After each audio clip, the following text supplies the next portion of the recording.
Ladies and gentlemen, welcome to episode 5 already. We're up to episode 5 already of the Dropkicks and Attractions DNA podcast. I am, of course, one of your hosts, the Prince of Pop Culture, Xander Invictus, joined by my close personal friend and other host, BigBoct. How are you, sir? Doing great tonight. How are you doing? I am doing well, thank you. And we are doing a new sort of type of episode. We are doing our first pay-per-view. And if you've been with us since the first episode, you know that pay-per-views get their own individual episode because they're usually much longer. Matches are longer and more involved. So we can make sure that we give everything that they're due. We're going to make pay-per-views our first episode, or their own episode. So we are starting with WWF's 1993 Royal Rumble. Now, this took place at the Arco Arena in Sacramento, California, the state capital. Yes, it was January 24th, 1993.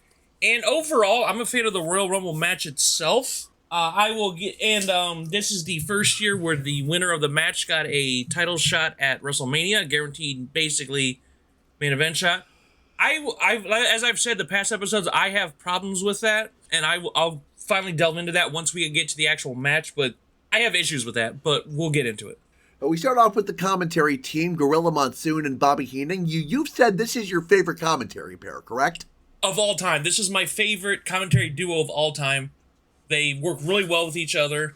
It's just the way they bounce off each other. Like, honestly, a lot of people say that, especially the Attitude Era fans, that JR and Jerry the King Lawler are their favorite duo, and I can honestly see that. But this was basically the first duo I remember growing up with, so I love these guys. I was actually pleasantly surprised that this was our commentary duo.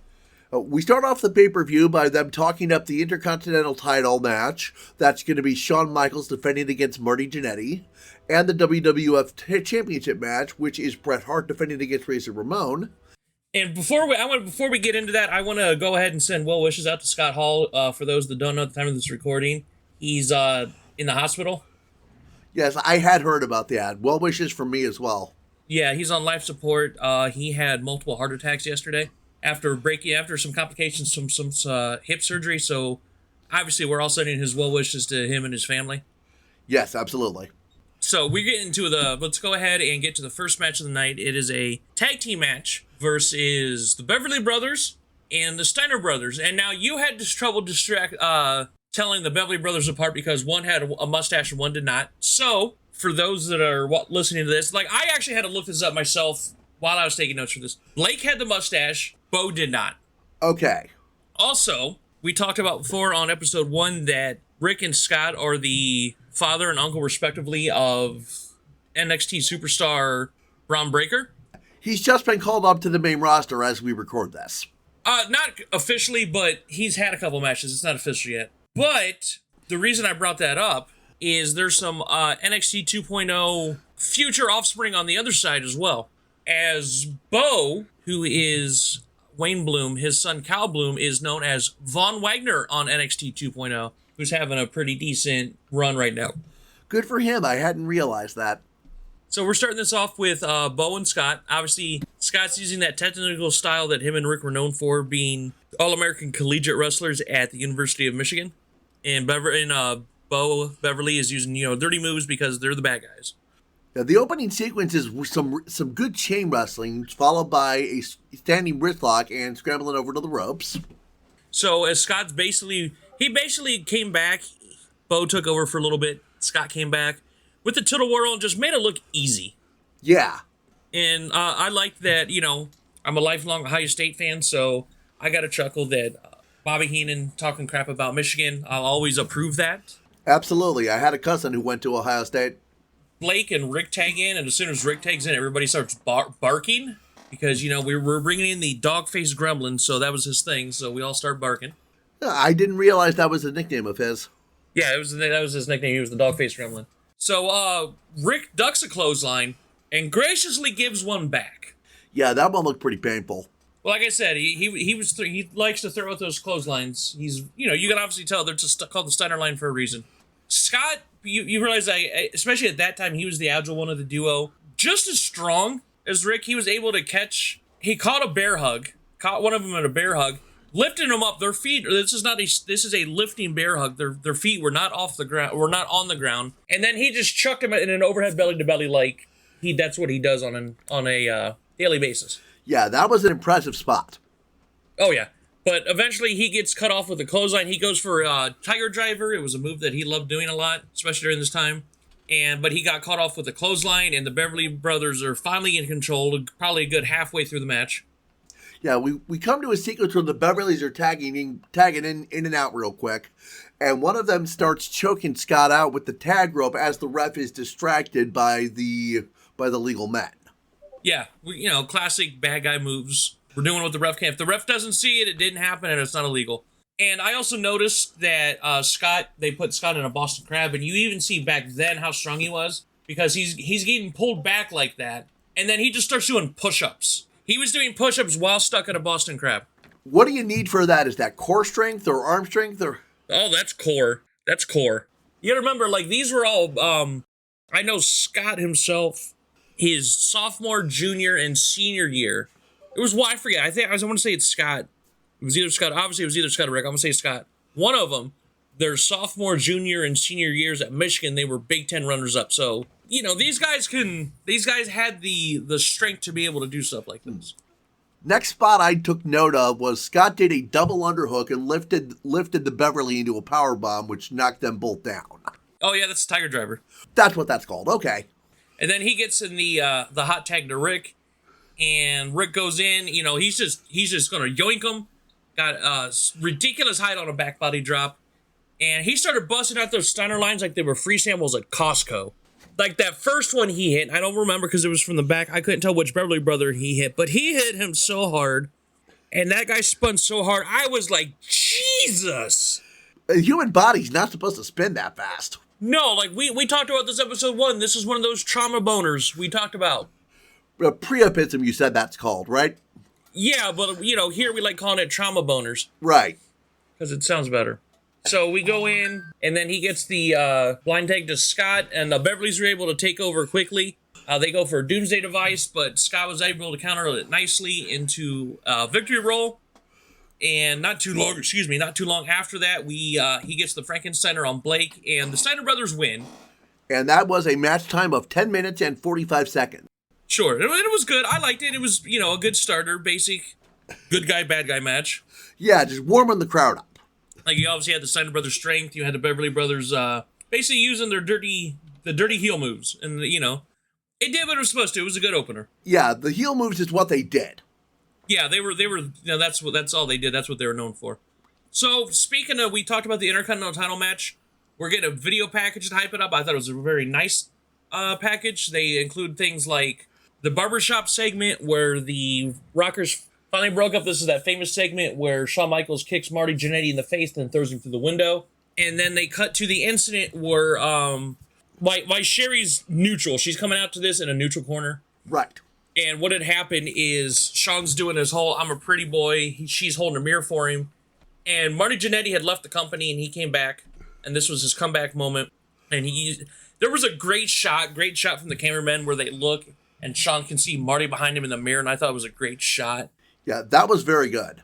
Yeah, they start fighting and Marty picks up the mirror. He goes to hit Shawn with it. And as he goes to swing, he pulls Sherry into it. And Sherry takes the mirror right to the face. Yeah, that was a painful spot. But yeah, people realize that, especially at this point, that Sherry did a lot of managing at this point. But she was a very well-versed and well-accomplished professional wrestler in her own right. AWA Women's Champion, WWF Women's Champion, when they had it back in the early to mid-'80s. She could handle herself in the ring. She was a toughin'. Mm-hmm, I gotcha. So we're going to that match now. It's for the Intercontinental title. It is Shawn Michaels versus Marty Jannetty. And we see that Sherry is coming out to the ring on her own. It's been stated that she's going to remain neutral. Well, we'll see how far that goes, but she's going to remain neutral for this match. She's not going to really root for anybody. She's not going to manage anybody. She's in the middle. She's observing. Yeah, and I noticed when Shawn Michaels came out, we got that gorgeous powder blue Intercontinental title. Yeah, that belt looks very nice. Shawn comes in, does the whole showstopper thing. He tries to bring Sherry in. She's not moving from her spot. And Marty Jannetty comes out to that classic Rucker's theme song and just house of fire early on. This is all Marty at the very beginning. Yeah, Marty's in control for a decent chunk of time. Eventually, he gets picked up by Michaels and run into the ring post shoulder first. Sure, because what happens is he goes for a fist drop, and Shawn catches him on the way down, and then throws him into the ring post, and then really starts working on that shoulder. Right, yeah. The commentators mentioned Jannetty's left-handed, and that's what Michaels is working. The left arm. Well, also on top of that, what you learn in pro wrestling, in training, is that you always work the left side. If you ever notice a wrestling match, the left side is the only side that really gets worked on. I had not noticed that. What's the reason? That's just what we were taught. I never learned the reason for it. Okay, so just kind of it's always been like this thing? Yeah, but however, if you watch Mexican Lucha Libre wrestling, they work the right side. Interesting. I hadn't picked up on that. Yeah, if you ever work in Mexico, that's something you would have to pick up and learn, that you're going to have to work the opposite side of the body, because that's just how it is. So, basically, Shawn went up to the top. He started looking at Sherry, taking too long. You see, he went for that flying nothing where he just jumps off the top, and it's called the flying nothing because he wasn't going for anything. He was just jumping in. That way Marty could get his foot up, and Marty started taking control. And then Shawn takes his shoulder to the ring post. We're trading ring post shots. Shawn goes for a suplex to the inside. Marty counters that and gives him a suplex to the outside, throwing Shawn to the arena floor. During this sequence, Sherry slaps Shawn across the face like real hard while the ref isn't looking. She slapped his jaw crooked. And, Marty rolls him back in, hits a back suplex with a bridge with a super very close 2 count. Anyways, so Marty went for something off the top rope, but he saw Shawn move, so he landed on his feet, caught him with a DDT, got a quick pin. Shawn went for his super kick, but Marty dodged, hit his own for another 2 count. Mm-hmm. They started trading pins. Marty hits a slingshot, rolls him up for another 2 count. Then we get a ref bump. Marty grabs Shawn. He wants Sherry to hit him. She pulls off her shoe. Shawn ducks. She hits Marty. She's all frazzled. She hit the wrong person, and he gets in her face. Marty stands up, takes a super kick to the face, and Shawn Michaels is able to get the 1-2-3 and retain his Intercontinental title.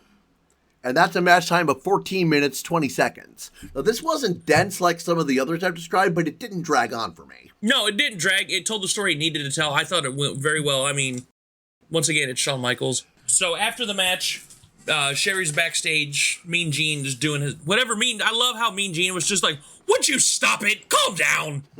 He's trying to calm down, and then it gets to the point where he's like, "Would you just stop it?" So, and then Shawn Michaels runs up to her, starts berating her again. Marty comes up. They start fighting. That goes on, and then we go to match number 3. There's only 5 matches on this card. We're already on match 3. Yeah, this match is Bam Bam Bigelow versus Big Boss Man, both of whom are absolutely giant. Yeah, but they were also very known for their agility, especially Bam Bam Bigelow, who was doing moonsaults and cartwheels and slingshots back almost 10 years before this. Bam Bam had just came back the previous fall. He was doing mainly like house shows and that sort of thing. And this is his first pay-per-view since his return. So we're basically debuting him back on television against been a crowd favorite for years, the Big Boss Man. Basically, Bam Bam right away. Yeah, right away, he's going hard at it. Boss Man's getting nothing for a while. Yeah, going for that avalanche. And I also noticed that, before we get too deep into this match, old school wrestling fans, especially from the mid-'80s, will recognize that is famed crooked referee Danny Davis. For those that don't know, back in the WrestleMania, especially he wrestled at WrestleMania 3, actually. There was a time where there was a storyline where Danny Davis was supposed to be a regular referee, but then he started doing stuff to where he was making fast counts and slow counts. Basically, he was helping the heels win their matches. And the powers that be did not like this. They stripped Danny Davis of his referee's license, and for a while was actually a wrestler. Oh, neat. Known as Dangerous Danny Davis. He wrestled for a little bit, and then by the time that happened for a year or two, and now, like, the storyline's over with, we're not acknowledging that that's Danny Davis, the former crooked referee. He's just straight, call it down the middle. We don't talk about it anymore. So, but I noticed that right away. I was like, oh shit, that's Danny Davis. Especially his big moment. He wrestled it was WrestleMania 3. It was him and the Hart Foundation versus the British Bulldogs and Tito Santana. How was that match? It was all right. Okay. But anyway, so Bam Bam was the next few minutes. The Big Boss Man finally got control there for the next few minutes, and before Bam Bam threw his own clothesline, and he comes back in control. Boss Man goes for back suplex, misses a headbutt. We're back to, Bam Bam Bigelow missed the headbutt. Big Boss Man goes back into control. Get a series of rope bounces, and Bigelow lifts Boss Man up over the ropes and out to the floor. Very quick, like that was a very speedy, snappy. He put some stank on it, and then Bam Bam was able to ground him with basically like a reverse bear hug. He's grounded. He's doing the bear hug from behind. Bigelow's working Boss Man's back at this point. Sure, but Big Boss Man was able to escape. He got charged into a stun gun, and then Bigelow going back for the bear hug. You saw that Boss Man was actually able to finally counter that suplex, but was too injured to capitalize. Obviously, had his back working the whole match. Right. Boss Man ducked a crossbody, hit a back body drop, trying to get the crowd back into it. He tried to mount a comeback. He charged Bigelow, caught a boot to the face and a clothesline. Yeah, it looked like he might have lost a tooth there, actually. Quite possibly. So after the clothesline, Bigelow dropped him with the top rope headbutt. This was a very decisive win. Yeah, and that match clocked in at 10 minutes and 10 seconds. Yes, so basically what this was Boss Man on his way out. This would have been his last WWE pay-per-view appearance for many years. It was also his first clean loss ever on a pay-per-view. Oh, wow. Yeah, he was getting ready to go out, and there was always the tradition whenever you leave a promotion or territory, you always it's called leave it on your back. You basically take your last match. You usually take a loss to whoever. Basically tradition. It's a tradition thing. Okay. Yeah, and so in December we would actually see Boss Man show up in WCW in December, and he would be there for a few years. Mm-hmm. And we'll obviously get to that down the line. Sure, it'll be in December of '93. So we're going to go to Gorilla Monsoon, throwing back a clip. We're going ahead and getting everybody hyped up for the world title match. We're showing the clip of Mania that we've seen a few times already, where Owen gets jumped backstage by Razor Ramon. Mm-hmm. And he gives that same remark about gold on his neck, gold on his fingers, and then he's going to have gold around his waist. We get the same remarks. And then we go to match number 4, the WWF World Title match, with Bret Hart defending against Razor Ramon. And before we see anybody come out, we do see that Bret's parents, Stu and Helen Hart, are actually ringside for this, and we see them specifically as Bret comes out. Mm-hmm. And you can tell this is one of those personal storylines, so they're wasting no time throwing blows. Yeah, it's a slugfest right at the start. Sure, and as you see this match go on, you can tell the difference between a defensive wrestler and an offensive wrestler. Gotcha. As we go on throughout this match, and we talk about this match, you see that Bret Hart is working Razor Ramon's legs. Yeah, he hit his left knee on the turnbuckle, and Bret immediately went to work on it. Absolutely. Because, you're showing how scientific it is, but he's also playing defense here because, and it's not that the sharpshooter does damage to your legs, because it really doesn't. It does damage to your lower back, like a Boston Crab. Mm-hmm. But what he's doing is he's doing damage to the leg because, with Razor Ramon having the Razor's Edge as his finisher. Right. And he's, lifting him up. You got all that weight. Your leg, if you can't hold him up with your leg strength, he's not going to be able to do the finisher. Right. But now Razor Ramon is being more of an offensive wrestler because he's focusing on Bret's, throughout this match, and we'll get into it, he'll be focusing more on Bret's ribs and back area. So when he does hit the Razor's Edge, it'll do that much more damage. Exactly. So you can kind of see a clear difference between a defensive wrestler and an offensive wrestler in this match, which was nice and it was easy to see. Yeah. And so, like we had mentioned, that Bret for the first few minutes was working on Razor's legs, wrapping his knee around the ring post. Razor finally countered, got an Irish whip, tossed Bret rib first right against the ring post, slid him right in there. Yeah, that was painful. Oh, it looked awful. And then he'd hit a double backbreaker, tossed him into the ring post, went for that trademark Razor Ramon Scott Hall fallaway slam, and then went to another trademark, that abdominal stretch, and he's just working those ribs and that back area just immensely. After that, we get a sequence of sit-down pin attempts, all of which result in 2 counts. And then Razor locks in that big high bear hug where they're off their feet. Bret's arms drop at 2, and he's able to get out of it just like biting. Yeah. Just bit him right in the face. Ouch. Bret hits that suicide dive. He actually is able to lock in the sharpshooter at least once. but Razor's able to counter out of it, fight out of it. Starts working for that rib cage. Razor went for another Razor Ramon Scott Hall trademark, that top rope back suplex. And I like the counter where Bret was able just to do like a back roll off and then suplex him off of the top rope. Yeah, that was impressive. Razor finally quickly took over. He goes to set up for the Razor's Edge, but Bret's able to wriggle out of it. He grabs his arms, counters into backslide. And that gets a 2 count. Sure, and we get another great roll-up counter. And by this point, both the men are exhausted. And as you see that they're both laying on the ground, Bret is able to lock in the sharpshooter horizontally. Yeah, I haven't seen it done like that before. There's one other time that I remember. It's happened since, but the first time I remember that we'll talk about here in a second, because Bret's able to lock into it horizontally, sit up, turn it around, and flip it over, and he's able to get the submission win with a sharpshooter. That's going to be a match time of 18 minutes on the dot. Sure, great match. But the match I'm talking about was SummerSlam 91. This was basically the coronation of, we're trying to make Bret a single star. It was the Intercontinental title match against Mr. Perfect, where he won the title for Mr. Perfect. Basically, Mr. Perfect had locked him into a figure 4. Bret was able to wriggle his legs around a little bit, turn it around horizontally, and lock in the sharpshooter. Very similar to that spot. It's a great spot. Gotcha. Now, we do have one small segment to go before the Royal Rumble. So we see Bobby Heenan's all super excited. He's leaving the broadcast booth because we are getting ready to unveil the man with the plan that he talked about. He was going to unveil the narcissist.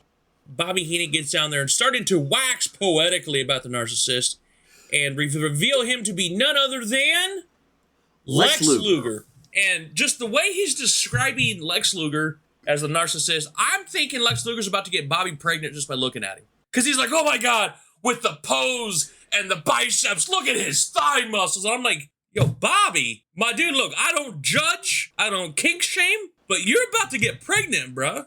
This segment was just so ridiculous, it was great. Oh, it was prime, perfect, peak Bobby Heenan, and I loved it. Basically, the whole time, Lex Luger is flexing all his muscles, because at that time, he was so incredibly jacked. I was talking about how he's going to take out Mr. Perfect, and I want to go a little bit about why originally Lex Luger was not signed to the WWF, because he had left WCW, he had left wrestling altogether, because most wrestling fans are going to know about the WBF, which was a short-lived promotion Vince had created. It was the World Bodybuilding Federation, because we know how much Vince McMahon's into lifting weights and bodybuilding, and he loves that kind of look. So he started a short-lived promotion where he got a hold of all these famous bodybuilders, or famous at the time. I didn't recognize them. I'm not part of the bodybuilding scene. I know like your Ronnie Coleman's, the ones everybody knows, but I didn't know any of these guys. And they would have like their pose downs and flexing their muscles, but they would have gimmicks. They would be in costumes and flexing in like, one guy was dressed like Phantom of the Opera, but he's flexing in a cape. It was very hokey, and it didn't last very long. There's all kinds of videos and stories about it. It's an interesting story to read about, and that's kind of like how the Ico Pro system we saw kind of came from this. Gotcha. Lex was basically hired on to be, I believe, like a commentator, or he was signed not to the WWF, but to the WBF. WBF lasted, I think, like a year or two. And then basically Lex came over and signed to the WWF once the WBF ended. Gotcha. And then good old Howard Finkel announces special guests, Julius Caesar and Cleopatra. And they have these, I guess for lack of a better term, impersonators of Caesar and Cleopatra. They come down to the ring. They give it an official royal proclamation about WrestleMania 9 taken by the Caesars Palace Outdoor Stadium in Las Vegas. We're starting to get into that WrestleMania. They always say that Royal Rumble's part of the beginning of the WrestleMania season. So we're just officially announcing. Now, we got all that done. We are now to the match we're all here for. And I hope you guys appreciate this because these were a pain in the butt to talk about. Yeah. And not because I love talking about it, just taking notes. Half my notes are for this match. It is the 1993 Royal Rumble. Yeah, about half my notes came for this one, too.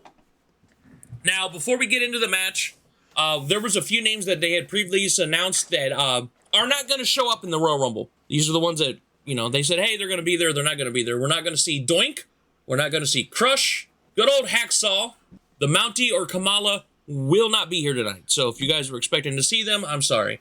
Now, this is where I'm going to get on my soapbox and vent a little bit. Okay. 1993's Royal Rumble was the first Royal Rumble where the winner was guaranteed a world title shot at WrestleMania, basically guaranteeing them the main event spot. My problem is with this. When you look at a Royal Rumble and you got everybody from, the first match on the show guys to the main eventers. Usually it's a good mix. Mm-hmm. When you say that the Royal Rumble, you're getting a world title shot. Right.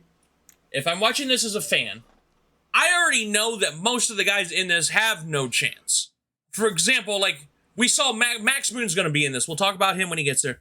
Max Moon, I knew going in, Max Moon's not going to win. Who else? The Berserker. The Berserker's not going to, we already know he's not going to win, so why should I even root for him? Right. So, I already know going in, if I already know that they're giving a world title shot, it's obviously going to be someone of the main eventers. Exactly. You're going to get one of the bigger name guys. And it's been like that ever since. Like, there's never been a surprise. Oh my God, that guy won. How? Wow. We're surprised. It's like, no, you're always going to get the main eventer guy. And it's just, to me, it takes they're fun to watch. I still absolutely love it. But if I know going in that, God, like now, we're using wrestlers now. If I watch the Royal Rumble, and I see Rick Boogs is coming out, the guy that plays Nakamura's guitar theme. I know he's not going to win it. We know ahead of time, Rick Boogs is not going to WrestleMania for the world title. So why should I root for, even though I enjoy it, his character is fun to watch. He's like a goofy rock star. I dig it. I really do. Yeah. But why should I root for Rick Boogs if I know that he's not going to win the Royal Rumble? Why should I root for him? Yeah, I see what you're saying. Even if I'm a fan for him, if I know they're not going to win, why would I root for him? Because if I know, like Santino Marella, even though he was always in him, you knew he was never going to win. Why should I root for him? Right. We always knew that it was going to be the same handful of 5 to 10 guys that any given year were the ones that were going to win. So, yeah, now that you've pointed it out, you've explained that, now I can, looking back, I can see that's how it's been. Yeah. Like, you're not going to, like the first one that ever happened, Hacksaw Jim Duggan won the first one. Big John Studd won the second one. Granted, Hulk Hogan won the next two. And then 92's Ric Flair won, and that was the one where the winner got the title. But it was just, I would appreciate it more if it's like, oh, we're going to give you a check. Like, supposedly, like, the first couple years, it was you got a quote-unquote check for winning. Or something like that to where you can use it to build new guys. Yeah, I gotcha. Like, hey, we're looking to see how this guy will do further up in the card. Let's let him win the Royal Rumble. Let badass Billy Gunn win one of them. Or Vladimir Kozlov. Let him win one. Let's see how the crowd reacts to a new guy winning it. Yeah, I get you. But that's my problem with it. Will I still watch them because they're fun to watch? Absolutely. Yeah, they are very fun to watch. I always know that your Roman Reigns, your John Cena's, your Randy Orton's, your Sheamus's, those guys are going to be at least favorites to win. Otis is never going to win the Royal Rumble. Yeah, it's unfortunate. Otis is very talented. He is, and he's very funny, but we know going in that, Chad Gable's not going to win, and I kind of like the whole shoosh thing he's doing right now. And that just, to me, that takes the fun out of it. I was like, well, it's going to be the same handful of guys every year. Yeah, that is unfortunate. Once you put it together, that's what's happening. Yeah. Anyways, off my soapbox, let's get into this bad boy because this damn thing's over an hour long. So, for those that don't know, you get the first 2 people come in. Every 2 minutes, another person comes in until all 30 men have been entered. You go over the top rope to the floor. You're eliminated. This year, if you're the winning entrant, you get a title shot at WrestleMania. So, entrant number 1 is the winner of last year's Royal Rumble, who came in at number 3, Nature Boy Ric Flair. And obviously Ric Flair is just an amazing wrestler. Oh yeah, we don't need to really go into his accolades because everybody knows, but he actually won last year's at number 3, so maybe he's got a chance. Number 2 is Hall of Famer and former WWF champion Bob Backlund, who at this time was making his comeback. He hadn't wrestled on TV in like 9 years. Yeah, so he's returning at this point. Yeah. But he's one of those that he could go, like back in the day where you could go 45 minutes an hour, this guy could go. So we go back and forth. Backlund's getting the early advantage. Backlund was accomplished as a wrestler too. This one is, any old school wrestling fans know this would have been a match to see with them both in their prime. Nothing too spectacular. Like, we're not going to go blow by blow because it's going to take us forever. This is going to be an 8-hour episode. I will say Flair throwing chops, and oh my god, those are loud. Yeah, why do you think now you see why when everybody chops, you hear the woo? Yeah. Yeah. So entrant number 3 is also WWF Hall of Famer, Papa Shango. Yeah, he comes in and he zeroes in on Bob Backlund as soon as he's there. Yeah, he goes after Bob Backlund, but Flair quickly eliminates Papa Shango. He's out of there quick. Flair's back into control on Backlund number now. And we get entrant number 4, a personal favorite of mine, the $1 Million Man, Ted DiBiase. Yeah, there's a quick quip by the commentary gorilla and Heenan. He tried to buy a higher number one time. Oh no, that actually happened. Oh. That's not a quip, that actually happened. Oh, I didn't realize that. He tried to buy a higher number because he's the $1 Million Man. Right. Everybody's got a price. No, that really happened. Yeah, Rick and Ted both gang up on Bob Backlund going into this. Sure, yeah, so they spend the next couple minutes beating up on poor old Bob. Entrant number 5, one half of the Nasty Boys, good old Brian Knobbs, who goes in there and goes wild on Flair and DiBiase, and also introduces Ted DiBiase to good old Pity City, rubbing his face right into Brian Knobbs' armpit. Entrant number 6, Virgil, who goes right after Ted DiBiase to continue that feud they've been having off and on for the last couple years. Mm-hmm. DiBiase is able to low bridge Knobbs. Knobbs goes for a clothesline. DiBiase low bridges him, and Brian Knobbs is eliminated. So entrants 7 and 8, because nothing really happens in between. Entrants 7 and 8 are Jerry the King Lawler and Max Moon, respectively. Flair goes in to eliminate Max Moon, and he's going to do the move that I counted at least 3 or 4 times happen in this match. Max Moon goes ahead and does the famous skins the cat, where he's hanging off the ropes and he kind of just back rolls off the rope. Oh, there's a name for that. I didn't realize that. Yeah, the Shawn Michaels and, Ricky Steamboat used to do, it's called skinning the cat. Okay. This happens about 3 or 4 times in this match to the point I was like, all right, we get it. Okay. Y'all have very strong cores. We get it. And then number 9 is just one of kind of like the surprise entrants. Tenryu, a Japanese wrestling superstar who's done a handful of appearances. I believe it was there was a Japanese promotion at the time that WWF had a working relationship with, so this is kind of like a talent trade. And he actually wins a chop battle with Ric Flair. That's impressive. And this is what I also noticed is that when Bobby Heenan is talking about this, and Rob Bartlett, one thing he was not good with was his racial humor was obvious. Yeah, blatant. What Bobby Heenan actually did, and this is funny, this is how you can do it right and make it funny, is he's like, oh, that's where you get the name of Chop Suey from. Ah. And I'm like, that's funny. That's how you do it. So we get into number 10, the one point of the people that Ric Flair doesn't want to see, and especially as the night after this, they will be having a loser leaves WWF match, which we'll talk about next episode. Hall of Famer again, Mr. Perfect, just straight dead sprint to the ring, goes after Flair. We knew that was going to happen. Crowd's going ape for it. So yeah, he hits that next champ that I said looked like the natural selection. And then after that, Flair just takes over, lights him up with those chops. Entrant number 11 is Skinner, the Gatorman.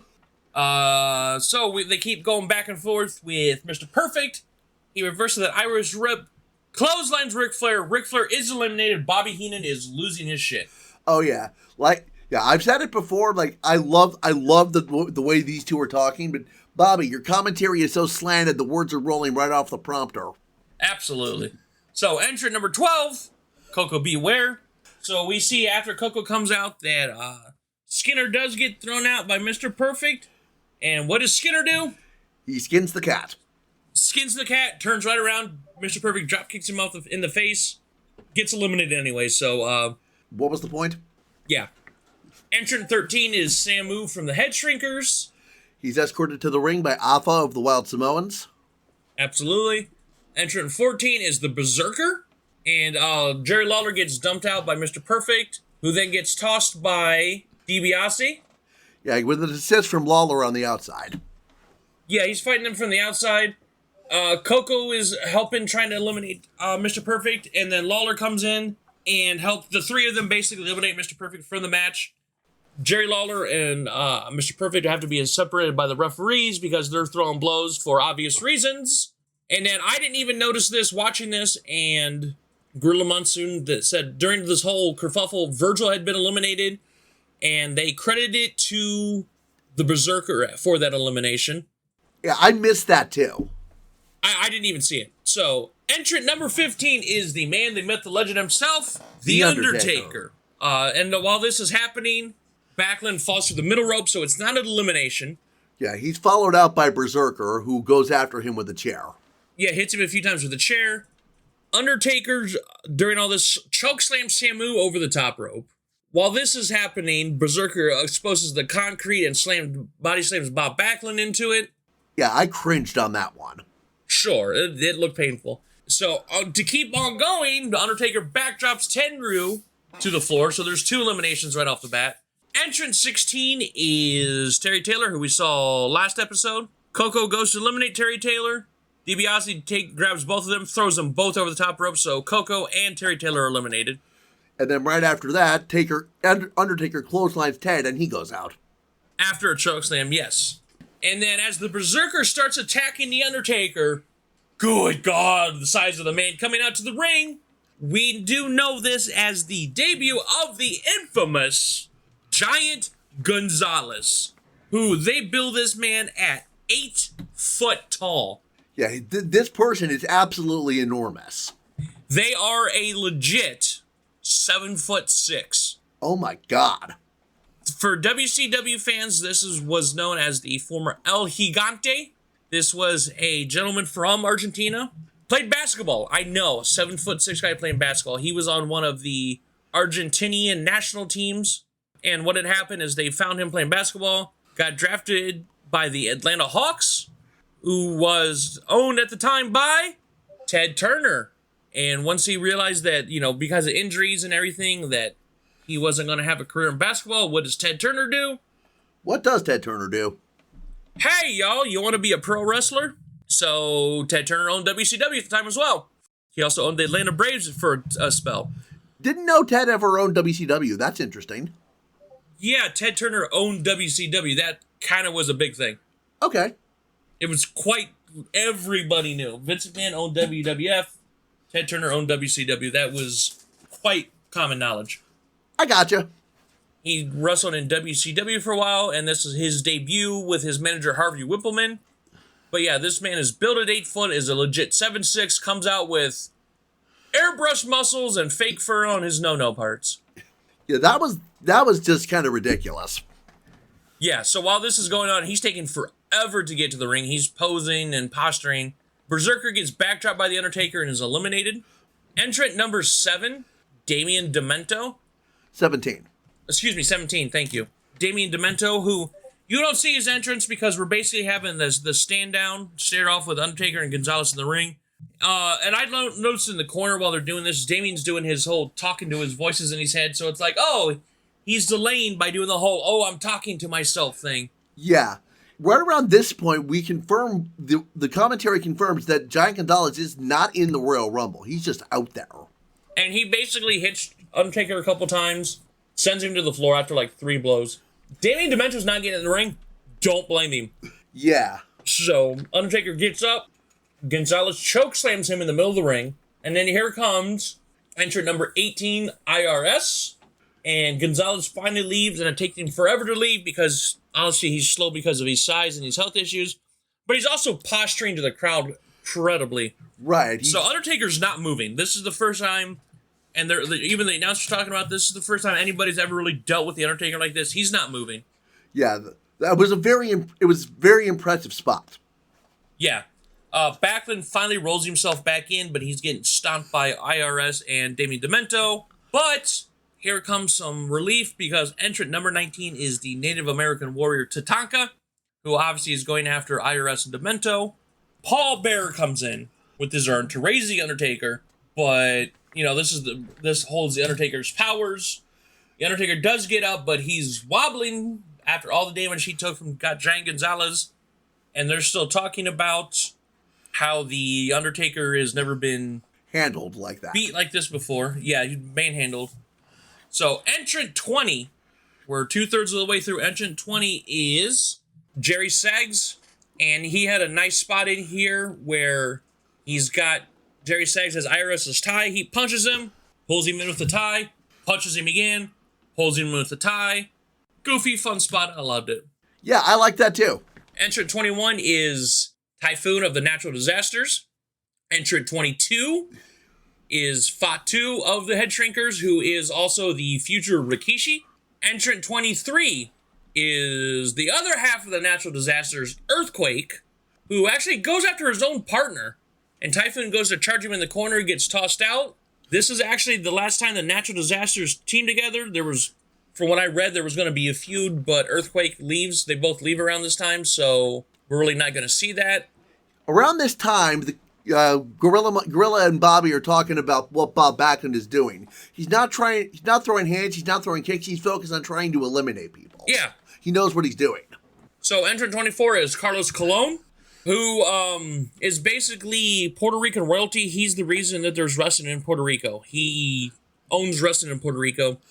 Oh, that's cool. Yeah, and if he's in the Hall of Fame as well for, he is Puerto Rican wrestling basically. Gotcha. And if the name Colon sounds familiar, he is the father of both Epico and Carlito, WWF wrestlers, and the uncle of Primo, the other half of the tag team was Epico and Primo. So the first of two generations that were in WWE. Oh, that's very cool. Yeah, number 25, El Matador, Tito Santana. Yeah, he goes after Earthquake when he gets in. Sure, and then Backlund's finally able to eliminate Fatu. Entrant 26 is the model Rick Martel, who goes right after his former tag partner, Tito Santana. Earthquake's able to low bridge IRS to eliminate him, so IRS is out of here. Entrant 27, the man, the myth, the legend himself, managed by Mr. Fuji, Yokozuna, who quickly eliminates both Tatanka and Colon before he gets into a stare down with Earthquake. Now, we've established that Yokozuna was not a sumo wrestler. He was part of the NOYE, famous Samoan wrestling family. However, Earthquake was a legit sumo wrestler. Oh, really? He was a sumo wrestler in Japan after he left college, and was actually trained to wrestle in Japan by Giant Baba, famed Japanese wrestling legend Giant Baba. Oh, wow. So there's pictures. He was one of the first white sumo wrestlers, and there's easily, you can find pictures of this. So, Earthquake and sumo. And then they get that stare down, which, in hindsight, once you know this knowledge, is awesome. Yeah. Entrant 28 is Owen Hart, who's still part of High Energy with Coco Beware. Mm-hmm. Earthquake is actually able to stagger Yokozuna, but Yoko's able to belly-to-belly Earthquake over the top rope. Yeah, I saw that, and I'm like, oh my gosh, did he just do that? Was that even possible? Yeah, Yoko was strong. Number 29 is Repo Man, who tries to attack Yokozuna. We know what's going to happen like that. Gets dropped like a bad habit, as the commentary said. Absolutely. And then entrant number 30. Actually, before entrant 30 comes out, everybody decides there's about 6 other guys. Everybody comes out, and we're going to try to eliminate Yokozuna. Right, because, yeah, you're not going to do that one-on-one. He fights off all 5 or 6 of them by himself. Building him up as a monster. Which is what they were, that's what they were doing at this point. Entrant number 30 is the Hall of Famer and the man feuding with Repo Man over a colorful rainbow cowboy hat, the Macho Man Randy Savage, who goes right after Repo Man for their feud that is ending at Raw the next night as well. Is a good old 2-week feud for a cowboy hat. You don't always need the long burn. Sometimes just quick little incidents, it's all you need. Yeah, but this is a storyline that ends in 2 weeks. Anyways, Yokozuna just yeets Tito Santana right over the top rope, as well as Owen Hart eliminating Jerry Saggs. Martel goes to eliminate Owen, who does what? Skin in the cat. And Yoko launches Owen with prejudice. Get some speed on that. It looked like Owen had jammed his knee a little bit because you could see him, the way it landed, he was holding it. Nothing severe. He never really got an injury out of this, which you can look like he jammed the knee. And Macho eliminates Superman right after. We're down to our final 4. Yokozuna, Macho Man Randy Savage, Rick the Model Martel, and Bob Backlund, who came in at number 2. And he's still going. He's still going. Martel tries to suplex Backlund out. Backlund's able just to pick him up, put him on the top rope, and just straight up 5-knuckle shuffles him to the floor from the top. Yep. Backlund tries to dropkick Yoko out, who catches him, throws him to the floor. Plenty of boos to this because, Yoko's a bad guy. Also, Backlund had been in there since the beginning. Right. But I also thought it was funny that Yokozuna was built from Japan, and you can hear him giving a shout out to Samoa, because like I said, he's part of the Samoan dynasty. Yoko is just manhandling Randy Savage because, once again, Yoko's a monster. Yeah, just choking the life out of him. Oh, yeah. But Randy Savage is able to make that comeback, but catches a super kick to the teeth, and then Yoko still starts raining damage down. Yoko lands 1 corner splash, misses the second, and actually leaves his feet. He misses the second splash, actually lands his back. Randy Savage goes for that world-famous elbow drop, and goes, just out of instinct, goes for a pin. Right, but yeah, obviously that's no good in a match like this. No, so when Yoko kicks out, he had enough strength to throw Randy Savage from the floor. And ladies and gentlemen, your winner of the 1993 Royal Rumble is Yokozuna. And that clocks in at 1 hour, 6 minutes, 41 seconds. Yes. And because I like stats almost as much as you do, we have the stats for the longest time, the shortest time, and the most eliminations this year. Alrighty, lay them on me. The longest time, the MVP of the Royal Rumble this year is Mr. Bob Backlund, who in this match by itself spent 1 hour, 1 minute, and 10 seconds in this match. There was talk about that from Gorilla and Bobby throughout the match that Ric Flair last year did an hour and 2 minutes. So Backlund didn't quite get there, but still a very impressive performance. Yeah, he started out at number 2, and he was the next to last one eliminated. The shortest time for the Royal Rumble this year goes to Mr. Terry Taylor, who spent a grand total of 24 seconds. That's embarrassing. And the most eliminations this year go to Yokozuna, who had an impressive 7 eliminations by himself this year. Very impressive. So, that is the 1993 Royal Rumble. And like I said, especially we have Super Bowl coming up, all pay-per-views are going to have their own episodes so we can give them the time that they need. So we're going back to our normal schedule. Wrestling, Raw, and WCW Saturday night. But however, next week, I'm excited about this because you haven't seen this movie. I've seen it a bunch and I love it. Put the kids away for this one. This is a grown-up movie. Ladies and gentlemen, we are going to talk about the Tony Scott, Quentin Tarantino movie, True Romance. I'm excited. And I'll be going into that completely blind, just the way I like it. And episode 7, which will be the next wrestling episode in 2 weeks, we will talk about Monday Night Raw from January 25th, 1993. WCW Saturday Night from January 30th, 1993. We're going to be closing out January. So, you can find the podcast on YouTube, Spotify, Stitcher, all kinds of great places. You can find the Twitter page for the podcast at capital D and capital A Podcast 1. You can find me on all the socials at Xander Invictus. And I can be found on socials at BigBoct. BigBoct. So, once again, thank you everybody listening every week. And we will see you next week for True Romance. Take care.